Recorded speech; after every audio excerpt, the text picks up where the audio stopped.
પાકિસ્તાનની નાપાક હરકતોનો ભારત આપી રહ્યું છે જડબાતોડ જવાબ। એક મહત્વના સમાચાર જમ્મુ કાશ્મીરથી પ્રાપ્ત થઈ રહ્યા છે।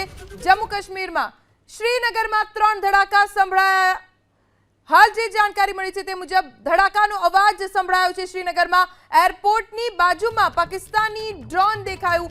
એન્ટી ડ્રોન મિસાઇલથી ભારતે જવાબી કાર્યવાહી કરી અને તે ડ્રોનને તોડી પાડવામાં આવ્યું છે। पुलिस और अन्य सुरक्षा एजेंसियों के सूत्रों से हमारी बात हुई तो उन्होंने ये कहा कि श्रीनगर एयरपोर्ट और इसके साथ साथ अवंतीपुरा एयरपोर्ट के पास भी कुछ संदिग्ध एक्टिविटी देखी गई, जिसमें यही बोला गया कि जिस तरीके से आज सुबह एक ड्रोन के जरिए हमला करने की कोशिश की गई थी, उसी को दोहराने की एक बार फिर से कोशिश की गई, लेकिन इसको विफल कर दिया गया। तकरीबन 5 एंटी ड्रोन मिसाइल्स जो काफ़ी ज़ोरदार धमाके से फटे, इस ड्रोन को निष्क्रिय किया गया, ऐसा हमें पुलिस सूत्रों की तरफ से बताया गया। मैं बता दूं कि जैसे ही पहला धमाका हुआ उसके तुरंत बाद ही पूरे श्रीनगर में एक बार फिर से बिजली बंद कर दी गई और जो सायरन है, सायरन भी एयरपोर्ट के आसपास के इलाके में बजा दिए गए, जिसके बाद यहाँ पे लोगों को सतर्क रहने के लिए कहा गया। और उसके तुरंत बाद तकरीबन 3 या 4 धमाके और सुनाई दिए। और अब से थोड़ी देर पहले जो हमारी यहाँ पे वरिष्ठ पुलिस अधिकारियों से बात हुई तो उन्होंने कहा कि एक संदिग्ध ड्रोन को एयरपोर्ट की तरफ आते हुए जब रडार में कैच किया गया, उसको विफल करने के लिए, उसको इस हमले को इस निष्क्रिय करने के लिए एंटी ड्रोन मिसाइल के से उस पर निशाना बनाया गया, जो जोरदार धमाके से फट गए। यानी ये कंट्रोल्ड एक्सप्लोजन से, ना कि उस ड्रोन के धमाके से हुआ जो एयरपोर्ट की तरफ आने की कोशिश में था, लेकिन उसको एयरपोर्ट से पहुंचने से पहले ही धमाके से उड़ा दिया गया।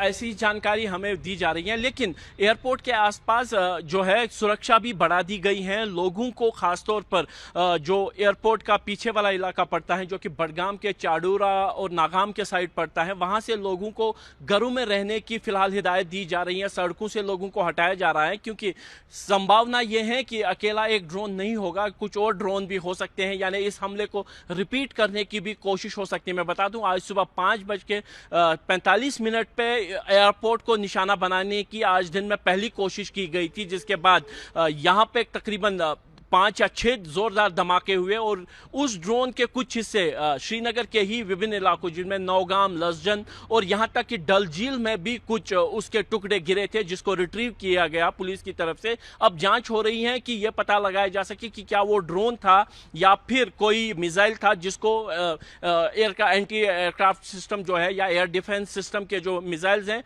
उन्होंने निष्क्रिय किया था। अभी अब से थोड़ी देर पहले जो 11:47 पे जो धमाके हुए, वो उस ड्रोन को निशाना बनाकर किया गया, जो हमें पुलिस की तरफ से और अन्य सुरक्षा एजेंसियों की तरफ से बताया गया कि एक ड्रोन को, एक संदिग्ध ड्रोन को एयरपोर्ट की तरफ आते हुए जब रडार ने कैच किया तो उसको निष्क्रिय करने के लिए एंटी ड्रोन मिसाइल से ये धमाके किए गए और उसको हवा में ही नष्ट कर दिया गया। इस बात की जो हमें सूचना दी जा रही है। साथ ही लोगों को कहा गया है कि वो घरों में ही रहे और अगर जरूरी ना हो तो बाहर ना निकले। ऐसे खासतौर पर निर्देश और एयरपोर्ट के आसपास रहने वाले लोगों को दिए जा रहे हैं। ऐसे ही निर्देश अवंतीपुरा स्थित एयरफोर्स स्टेशन के आसपास रहने वाले लोगों को भी दिया गया है, क्योंकि अवंतीपुर के एयरफोर्स स्टेशन के पास भी धमाका सुना गया था, लेकिन उस बाबत कोई भी जानकारी हमारे साथ साझा नहीं की गई है, इसलिए इसके बारे में ज़्यादा कुछ पाना संभव नहीं होगा। लेकिन अवंतीपुर में भी